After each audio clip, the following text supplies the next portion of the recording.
Nah, ini beberapa langkah atau cara ya untuk menyusun sebuah atau menulis sebuah artikel ilmiah untuk jurnal ya. Nah, kita perhatikan di sini ya, Monia, supaya Ya, kamu tidak salah atau tidak kelamaan nanti.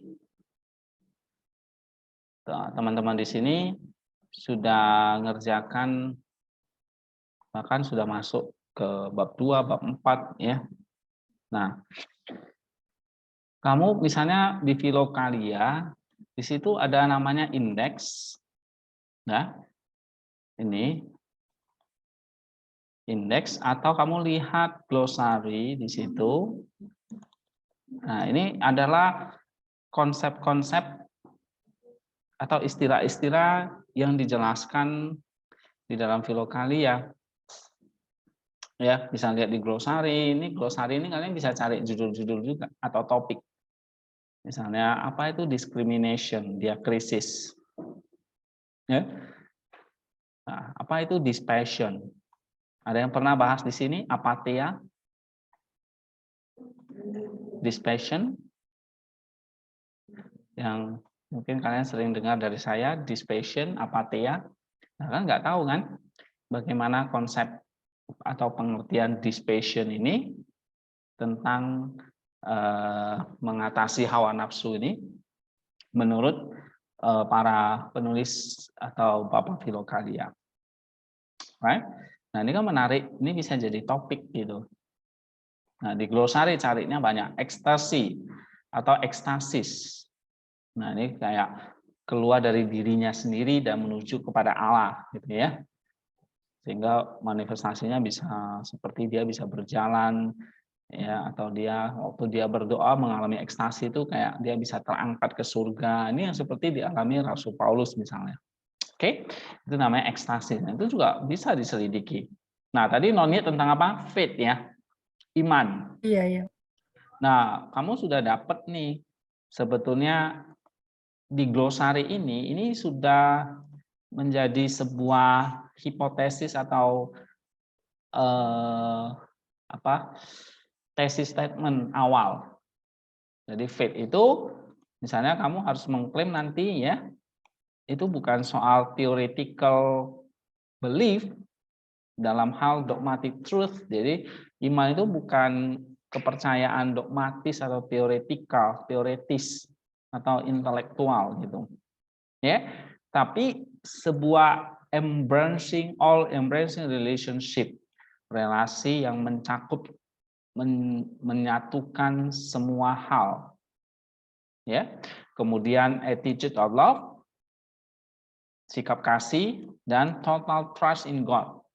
Nah, ini kan ada beberapa poin sebetulnya. Ini satu, ya. Kemudian attitude of love satu, dan total trust in God satu. Nah, ini misalnya ini bisa jadikan satu tesis ya. As such, it involves the transformation of man's entire life. Ini mencakup seluruh kehidupan manusia, perubahan kehidupan manusia. Nah, kemudian dikatakan ini kamu dapat ini ya, transformation of man entire life. Nah, itu satu poin lagi. Oke, ini yang lain kalian perhatikan ya. Faith is a gift from God. Ini satu poin lagi. Faith itu juga kasih karunia dari Allah. Right? Kemudian dia adalah the means whereby we are taken up into the whole theanthropic activity of God in Christ. Nah, jadi faith itu sesuatu yang bersifat aktif ya, karena dia membawa kita kepada seluruh kegiatan atau aktivitas Allah yang bersifat theanthropic di dalam Kristus. Ya, bahkan faith di dalam Kristus itu membuat kita mencapai salvation. You see that?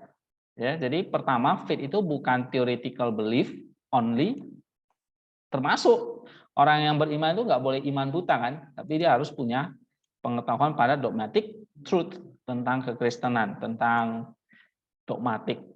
Ya, oke? Jadi punya theoretical belief, relationship, attitudes of love, trust in God, transformation, gift of God, ya. Kemudian means sebagai sarana, and then salvation. Ya kan? Nah, itu satu apa? Satu ringkasan tentang iman yang dibahas di dalam Filokalia. Nah, misalnya Noniat, kamu bisa ambil misalnya faith menurut nggak usah semua, banyak kan? Kalau ini kan pengertian semua. Misalnya kamu ambil aja misalnya Maximus the Confessor. Nah, ini kamu ambil dari sini. Oke. Nah, kemudian tulisan dia itu kan ada banyak nih. Ada 400 text on love, 200 text on theology, various text on theology, kemudian Lord's Prayer. Ya ada banyak. Nah, kamu mesti cari kutipan-kutipannya. Langkah berikutnya adalah kamu kerjakan yang ini. Hasil dan pembahasan. Ya, Noniat. Kamu masih perhatikan kan? Masih. Oke. Hasil dan pembahasan. Judul ini belakangan ya. Jadi kan dalam sebuah artikel itu ada judul, kemudian abstrak, pendahuluan, kemudian metode, dan hasil pembahasan, dan terakhir kesimpulan. Nah, hasil dan pembahasan ini yang kamu harus kerjakan dulu. Hasil dan pembahasan itu maksudnya apa? Nih, hasil itu adalah temuan dari data-data ya yang kamu telah kaji atau kamu telah teliti, itu makanya hasil penelitian. Ya, jadi kalau di sini dikatakan hasil penelitian menyajikan data eksperimental atau data survei atau yang sejenisnya kepada pembaca, bukan tempat untuk diskusi atau interpretasi data. Hasil itu udah hasilnya. Ya. Artinya temuan penelitian. Nah, itu disajikan dalam bentuk tabel dan gambar yang menarik dan jelas. Jadi ada tabel-tabel ya, kamu misalnya lihat di sini ada tabel-tabel. Nah, misalnya ada tabel-tabel seperti ini. Contoh ya, ini udah temuannya gitu. Misalnya ini kamu lihat ya. Kalau dalam penelitian yang bersifat lapangan, nah ini ada tabel-tabelnya. Itu hasil tuh. Nah, misalnya ini ada data, ini result ya. Result and discussion ini kan ada tabelnya kan. Nah, ini udah hasil. Nah, kalau di kita kan nggak ada angka-angka seperti ini kan. Karena kita bukan penelitian kimia atau fisik gitu ya. Kita penelitiannya tentang konsep gitu. So, data kita apa? Gambar kita apa? Konsep. Yaitu kamu sajikan misalnya dalam bentuk topik atau misalnya ide utama, kemudian ide-ide pendukung 1, 2. Nah, jadi tabelnya sederhana aja kita bikin. Misalnya di sini dikatakan ide utama, ya. Lalu 1, 2, 3. Nah itu. Ini adalah temuannya. Oke. Nah dari mana kamu bisa dapat misalnya iman, kemudian iman itu adalah 1, 2, 3. Nah sebelumnya kan tadi kita udah punya konsep kan? Sudah ya? Yaitu tadi di glosari itu bisa menolong kita. Sih? Ya, di glosari itu menolong kita. Tadi apa? Misalnya kamu ambil iman itu tadi apa? Misalnya kamu bisa mengatakan menurut Maximus ya. Misalnya nih ya, dia katakan relationship, all embracing relationship. Yang kedua transformation. Misalnya, yang ketiga misalnya salvation. Nah, misalnya 3 poin itu. Oke? Nah, ini kan tesis kita. Tapi kita harus buktikan apa yang kita sebut 3 poin itu nanti di dalam discussion gitu. Ya, dalam discussion. Discussion itu berarti pembahasannya. Nih. Ya. Nah, pokoknya hasil itu adalah temuan yang kamu dapat dari data-data. Nah, data-data kita apa? Data-data kita apa? Misalnya dapat iman itu ada 3 poin. Data-data kita apa? Dari kutipan. Ya. Nah, makanya berikutnya adalah kamu mesti buat ini. Siapa? Noniat. Kamu cari indeks di sini subjek, ya, di indeks subjek, kemudian kamu cari kata faith. Maka carilah konsep yang ada di indeks ini ya, menolong. Seperti kayak tadi dispersion ada kan? Kemudian faith pasti banyak nih. Oke? Nah, ini data-data kita nih. Indeks ini menolong kita. Halaman ini ya. Halaman 94, halaman 189, 99, 202, 217. Nah, kamu mesti cari di sini halaman ini dan kutip Noniat. Oke? Nah, kamu kutip yang relevan dengan faith. Dan di sini sudah menolong kita. Ada faith macam-macam. Faith dan hope, faith and love, self-control, kemudian blind faith, lack of faith, spiritual knowledge, salvation, works, fear of God.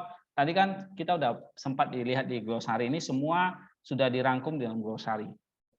Ya kan? Jadi kalau kita kaji, iman menurut dalam Filokalia itu nggak jauh dari glosari, nggak mungkin. Tinggal mungkin bahasanya atau kata-katanya bisa berbeda, tetapi maknanya sama. Oke? Nah, kalau lain dari glosari berarti yang kita baca itu mungkin lain gitu. Ya. Nah, itu udah menolong kita. Oke, jadi kalau kamu sudah dapat kutipan-kutipannya, misalnya kutipannya itu katakanlah kamu dapat misalnya dari halaman ini ya. Kalau kamu ambil Maximus ya kamu cari khusus bacaan tentang Maximus.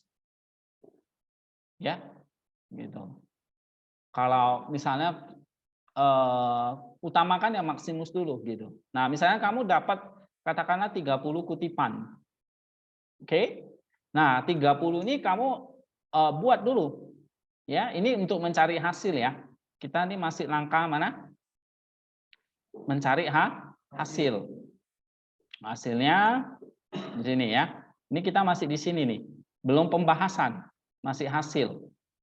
Nah, hasilnya misalnya kamu dapat 30 kutipan nih. Oke, berarti kamu baca 30 komentar.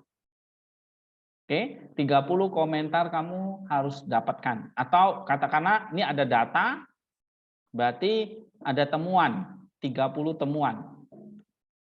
Ya, kutipan itu datanya. Oke. Nah, contoh misalnya kalau kita lihat di Filokalia ya, di sini katakanlah halaman 94. Kita buka halaman 94. Oke. Ini 94 kan? Menurut Maximus kan? Nah, dikatakan nih, we walk by faith, not by sight. We gain spiritual knowledge through symbol, indistinctly as a mirror. Thus, we must devote much time to this kind of knowledge, so that by long study and constant application, we may achieve a persistent state of contemplation. Nah, ini tentang iman bukan? Iman, kamu masih kutip. Oke? Kamu kutip, kamu taruh di sini. Nih. Oke, misalnya saya contoh, saya sudah bikin ini ya. Kutipan ini, saya kasih langsung judulnya gini. Sumbernya jangan lupa supaya nanti kamu nggak susah nyarinya. Ya, misalnya ini tadi. Saya copy di sini, kemudian saya tulis ini dari Maximus, First Century on Love, kutipan nomor 24. Ini angka ini adalah yang di sini ya. Bukan halaman, tapi poin yang ini. Ya. Oke. Kalau kasih halaman juga lebih bagus, halaman 94, nomor 69. Ini kayak ayat lah. Ya. Oke. Nah, and then kamu komentari. Misalnya ini. Nah, kamu komentari di sini.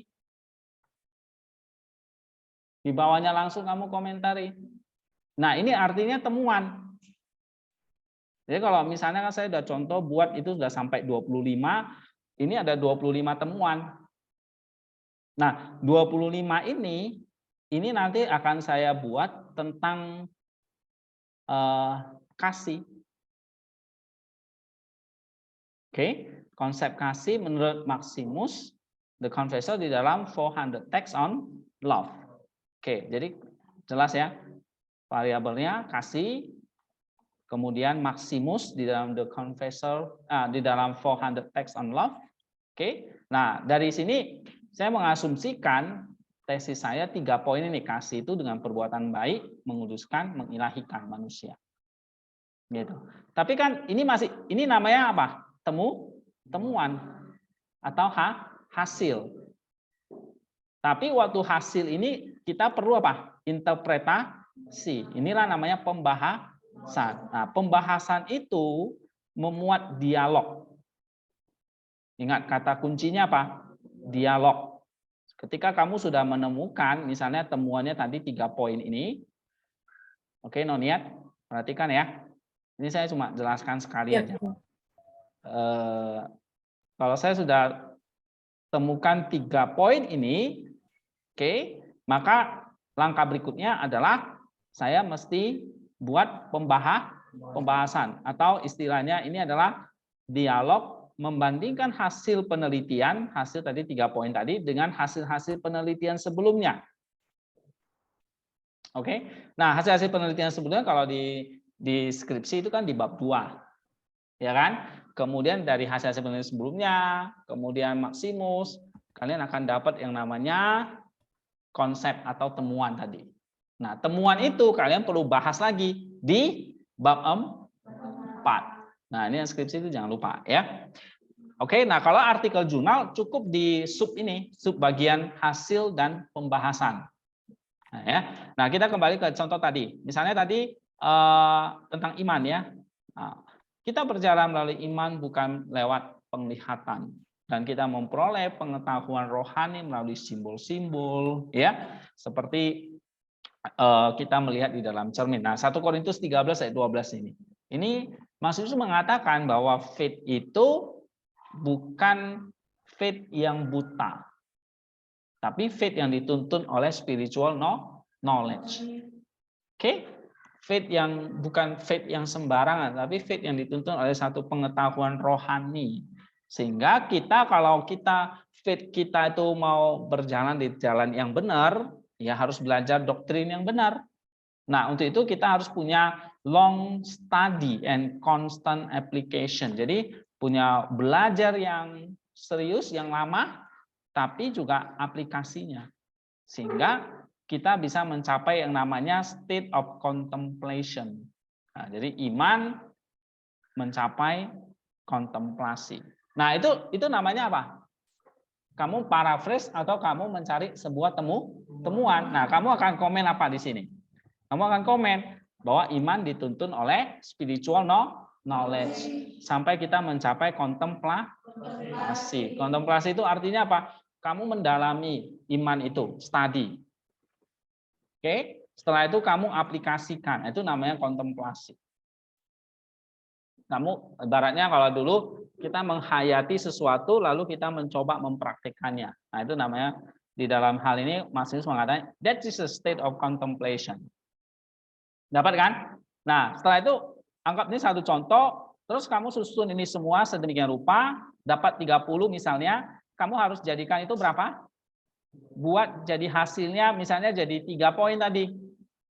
Katakanlah misalnya di sini kan ada 25 kan tentang kasih ya. Nah, saya harus bisa rangkum jadi berapa?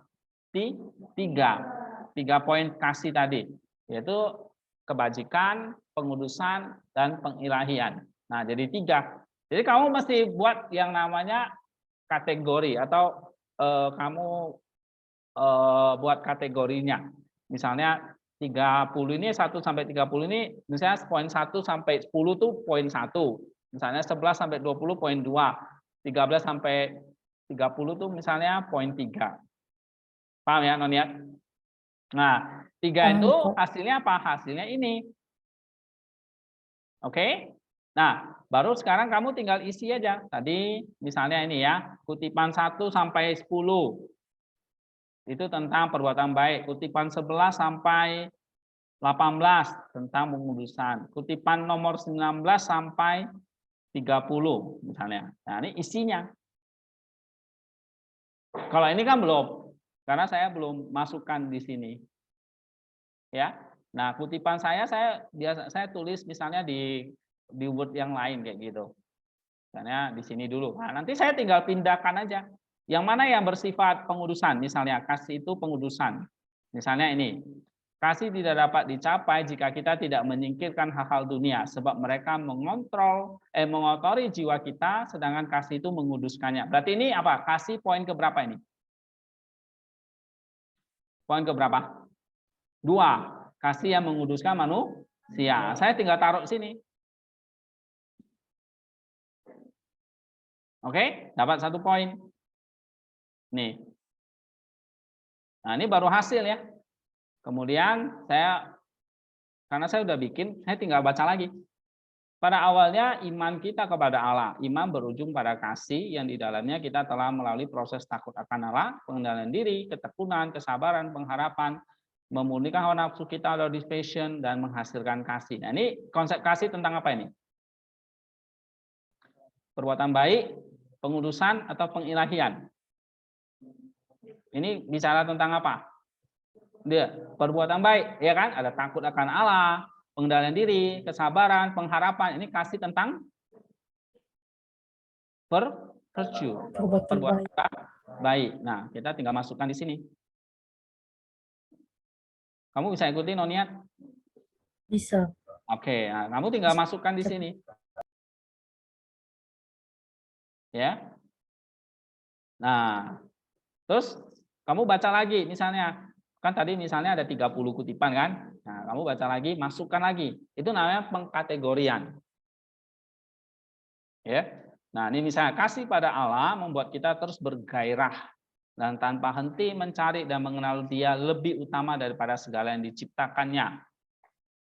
Ini kasih apa ini? Tentang apa? Bergairah, mencari dan mengenal Allah lebih utama daripada harta benda dan sebagainya. Ini kasih tentang apa ini? Yang mana? Masuk kelompok mana dia? Perbuatan baik, menguduskan atau mengilahikan. Ya, ini lebih bisa mengilahikan manusia. Karena pengilahian itu kan menjadi serupa dengan Dia. Nah, ini kita bisa masukkan di sini. Oke? Jadi kan ini nanti temuan itu adalah bukan hanya sekedar 3 poin gitu tok. Tapi ada apa isinya? Kutipan dan sudah ada data data-data ini. Misalnya perbuatan baik sudah ada data nih, misalnya datanya ada 10 kutipan. Pengudusan ada 10, pengilahian misalnya ada 30 misalnya atau 20, terserah kita. Oke? Sampai di sini ini namanya kita sedang mengerjakan apa? Hasil. Nah, bagaimana dengan pembahasannya? Pembahasannya kamu mesti dialog nih dengan penelitian sebelumnya. Misalnya, kalau kita pakai filokalian, misalnya, kita bisa kembali lagi ke indeks subjek. Oke, kamu cari lagi tentang iman atau kasih tadi, misalnya faith tadi ya. Nah, kamu baca lagi yang lain-lain selain Maximus. Misalnya ada Maximus kan ada Filemon, ada Damaskus, John Damaskus. Ini volume 2 ya. Kamu kalau buka volume 1 ada lagi misalnya Evagrios ya. Volume 4 ada Palamas, ada Saint Simeon dan sebagainya. Ada Theodoros ini ya. Nah, kamu bisa kutip banyak banget. Tinggal setelah kamu kutip, kamu komentari, kamu masukkan lagi di sini. Misalnya kamu ambil Theodoros. Oh, dia komen tentang pengilahian. Kamu masukkanlah bagian pengilahian. Oke? Nah, kamu kumpulin lagi kayak gitu. Habis itu kamu kutipan-kutipan ini kamu perlu bikin namanya paragraf. Ya. Jadikan itu jadi sebuah paragraf. Nah, ketika kamu sudah berinteraksi dengan topik-topik lain dengan tokoh-tokoh lain di sini dikatakan apa? Kamu menginterpretasikan misalnya tadi kasih itu bersifat pengilahian, ya kan? Atau kasih itu mengilahikan manusia. Nah, kamu harus interpretasi seperti apa sih kalau menurut Maximus? Oh, menurut Maximus, kasih yang mengilahikan manusia itu kasih yang terus membuat manusia itu akhirnya bisa mengenal Dia dan membuat manusia itu ya hidupnya hanya untuk Allah. Nah, itu pengilahian, mengenal Dia saja, bukan yang diciptakan.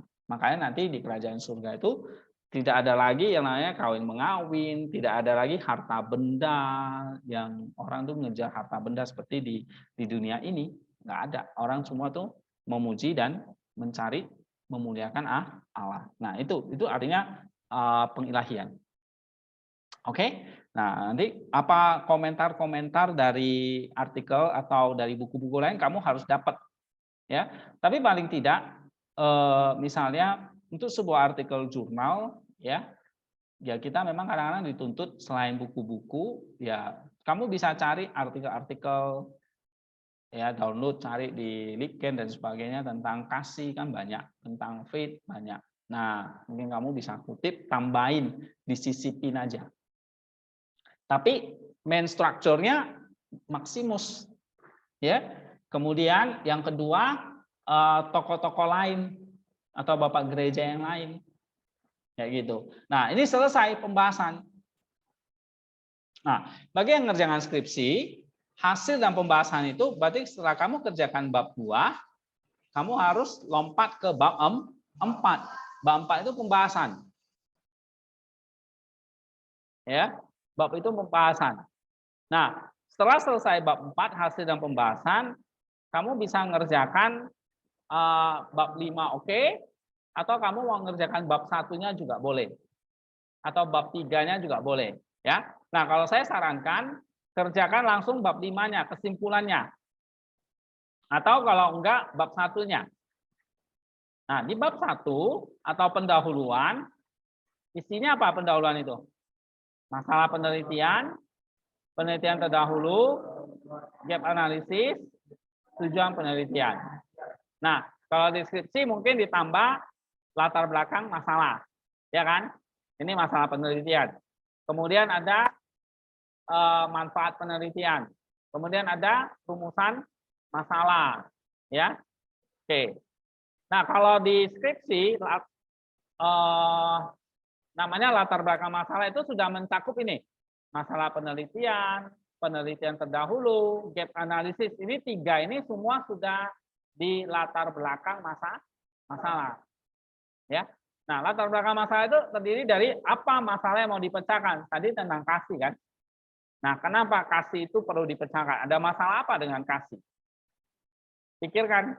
Oh, misalnya selama ini orang mengerti kasih itu hanya sesuatu yang levelnya ini doang, perbuatan baik doang. Ya kan?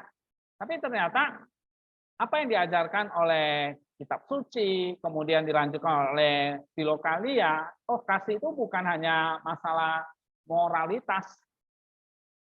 Kita disuruh berbuat baik, tapi kasih itu juga menguduskan dan mengilahikan.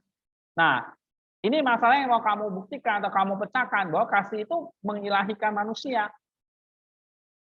Oke? Nah, kamu perlu tinggal masalahnya selama ini orang memikir kasih itu hanya moralitas. Ternyata lebih dari itu kitab suci mengajarkan. Nah, itu masalah. Terus kamu masukkan apa yang sudah dilakukan orang untuk menyelesaikan masalah yang ada dari waktu ke waktu. Nah, ini state of the art-nya. Nah, ini sebetulnya kamu tinggal kutip dari bab 2 ini. Waktu kamu bikin pendahuluan nanti, kan di bab 2 kamu udah jelasin ya tadi, tokoh-tokohnya siapa. Nah, kamu tinggal ambil, oh menurut si A, si B, si C, mereka bahas kasih itu lebih kepada hanya relasi dengan Allah, kemudian kasih itu relasi dengan sesama, berbuat baik kepada sesama, mengasihi Allah, kayak gitu doang. Nah, kamu kasih tahu apa yang luput dari penelitian-penelitian sebelumnya. Apa yang luput? Apa yang luput? Apa yang menjadi gap? Yang warna hijau ini kan gap ya. Apa yang luput? Atau apa yang terlewatkan? Nah, kamu akan ngomong di situ. Yang terlewatkan apa? Bahwa kasih itu juga mengilahikan atau menguduskan manusia. Nah, itu gapnya. Paham nggak? Oke? Nah, kamu akan ngomong kalau di jurnal ya cuma bagian yang namanya pendahuluan gitu loh. Kalau di skripsi namanya nanti masuk ke subjudul latar belakang masalah. Kalau di jurnal cuma kamu ngomong pendahuluan gitu aja.